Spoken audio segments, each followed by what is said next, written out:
As I've mentioned before, LCIF can save 200 billion pesos per year. 200 billion pesos. If 10 million Filipinos, for example, adopted LCIF and prevent or reverse these illnesses, yung mga binanggit ko kanina, here is the estimated annual savings. Diabetes, kung 3 milyon, no?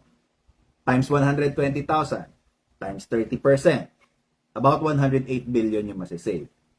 Sa stroke, hypertension, about 60 billion na masisave. Sa dinadialysis, about 12 billion na masisave. Cancer-related cases, about 20 billion.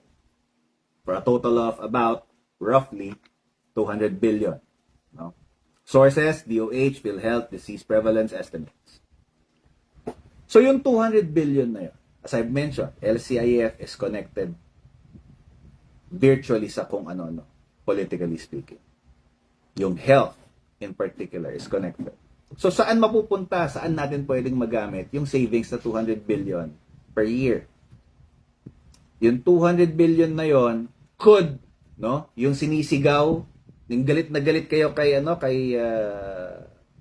Secretary Recto, na puro na lang tax.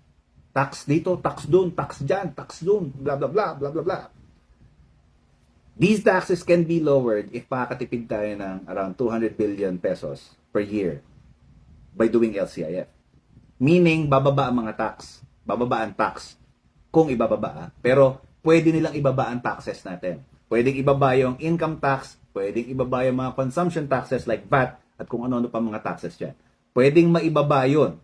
Pwedeng maibaba yun at maging less na dagok sa atin kasi meron tayong savings sa 200 billion pesos sa health by doing LCIF.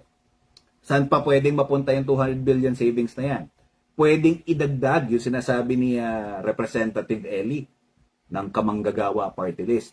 Pwedeng maidagdag, no, sa mga sweldo ng teacher, nurses, and public workers. Pwedeng maidagdag doon yung pondo. Pwedeng kumurot doon sa 200 billion at idagdag doon sa mga magigiting nating mga public workers. Pwede natin doon ilagay. Pwedeng idagdag.